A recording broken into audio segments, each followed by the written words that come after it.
Good evening. I want to bring everybody up to date. For those of you who have been following me for a while, I've been talking about the petition to Congress to hold the FDA in contempt of Congress for not allowing changes that were ordered by the Congress in the FDA dietary guidelines. They wanted input other than the low-fat diet, which was not working, as we all know.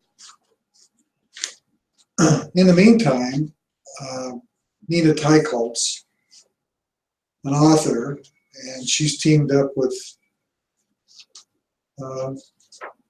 some people, and she's thrown some money behind this, and she's actually started a petition to go after the FDA directly with a petition to get them to change their dietary guidelines.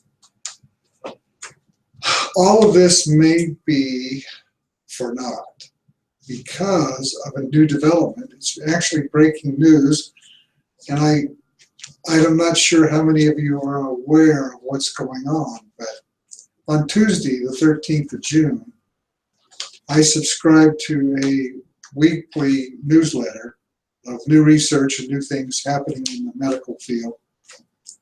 And there was an excerpt in there from the American Diabetes Association.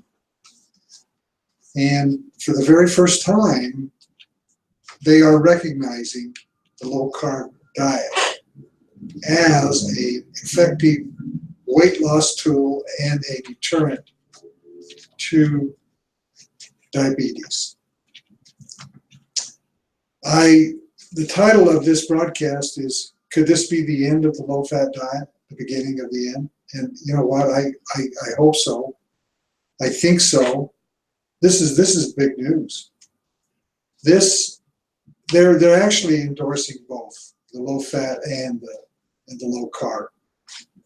And I know that the low-fat diet will work if it's used in conjunction with an exercise program, but it's also high enough carbohydrate content that the patient must stay on the medication. And to me, that's just absolutely senseless, because if you followed me for a while, you know I'm type 2 diabetic and I've reversed it totally. A1C was 13. My blood glucose was almost 500, and now my A1C is 5.3, and I'm in the mid-70s for my A1C. My blood glucose is well under control, and I've done it by doing a couple of things, and that is the low-carb ketogenic diet and some exercise. So, I mean, I know it works, and I have a class that we have every week at Diggs Health and Nutrition in Salt Lake City, and we've worked with a lot of clients that we've been able to reverse them off their medications, their insulin, immediately. I mean, within 3 weeks, they can't be on it anymore if you follow the low carb ketogenic approach. But this is big breaking news, and I want to bring you up to date on it. You'll be able to go to my website, and by the way, on my website is the petition for the Nutrition Coalition, and if you would sign that petition directly to the FDA to get them to change their dietary guidelines, because now we've got the Diabetes Association, we can take each one of these and click them off. Sign that, sign up for my newsletter, and I've got a copy of this letter that I just kind of want to run past you. And they go the first paragraph. They talk about. I'm going to read it to you real quick, okay? This year, for the first time, the ADA accepted the value of carbohydrate-restricted diet for weight loss. The text of their guidelines, however, continues previous guidelines in finding fault with such diets and in fact does not cite most of the recent publications supporting their use. Other health agencies have similarly insisted on low-fat approaches. There is reason to believe that these guidelines are not followed in practice. A perusal of internet diabetes sites suggests that the major dietary emphasis is on carbohydrate control.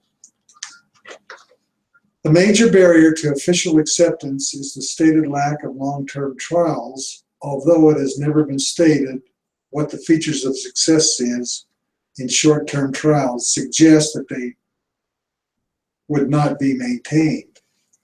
The work presented here suggests the importance of funding large-scale long-term trials as well as the benefits of limited risk in low-carbohydrate diets now. Several studies have shown that low-fat diets can be successful, but overall it would be difficult to say they are inherently reliable. Talking about low-fat here. Several studies have shown, well, in the studies reported here, patients in the two groups had, despite all possible support, failed in achieving acceptable control of body weight and hyperglycemia on traditional low-fat diets. An important issue is the fact that some patients do become completely free of disease as soon as they are presented with a low carbohydrate option. Ooh.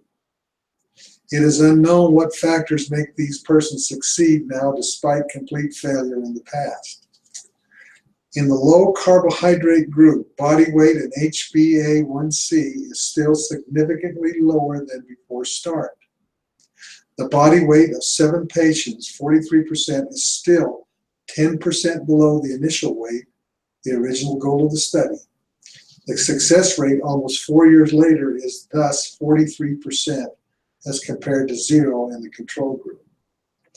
5 of 16 patients in the intervention group have had stable body weight 38 months after the conclusion of the 6-month study period without any special follow-up. Weight increase has been preceded by an increased take of carbohydrates in the cases where it has occurred. It is clear that the high carbohydrate diet followed before the study has been an important, probably the central contributing cause of their condition. One rationale for a low carbohydrate diet is the experimentally observed reduction in hunger. Patients generally report that hunger was absent on the intervention diet, and only after increasing dietary carbohydrates did it return. We've all known that, haven't we? The intensity of hunger has been reported to be positively correlated to the proportion of carbohydrates in obese men over a 4-week period. We believe that the close follow-up was important. Patients had many questions at each meeting and concerns about the diet that might have hindered adherence were cleared up. In addition, the individual patients received support from the group. There is now little evidence for the claim that a fat-reduced diet for weight reduction has any particular value beyond caloric counting. On the other hand, 6 randomized studies have shown that carbohydrate restriction with ad libitum energy intake confers a significant benefit with regard to weight loss in obese persons.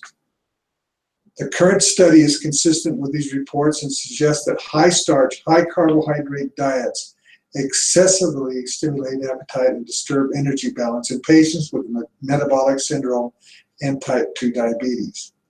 A reduction of carbohydrate normalizes the balance, reduces insulin concentration, and favors utilization of stored fat as fuel, as well as significantly reducing insulin resistance. Considering the solid evidence for the negative effect of hyperglycemia on diabetes complications as well as cardiovascular disease, the present high carbohydrate dietary advice resulting in unnecessary hyperglycemia and insulin resistance seems difficult to support. And for diabetes patients, current dietary requirements or recommendations seem to be a major part of their problem. rather than being a part of the solution. Carbohydrate restriction, however, reverses or neutralizes all aspects of the metabolic syndrome.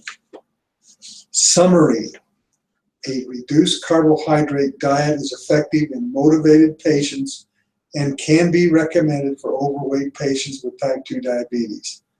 There has been no sign of negative cardiovascular effect. Man, that kind of lays it out. And is it the end of the low-fat diet?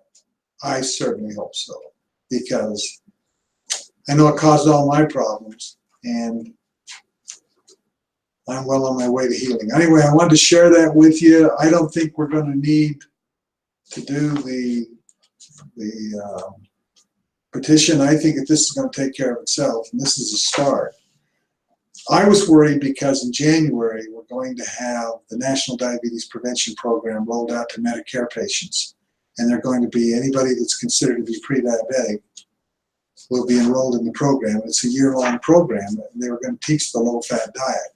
And now it appears that they're going to teach both, which is great. They give them an option. And I know which one I'm going to teach, and I'm thankful to see this come through.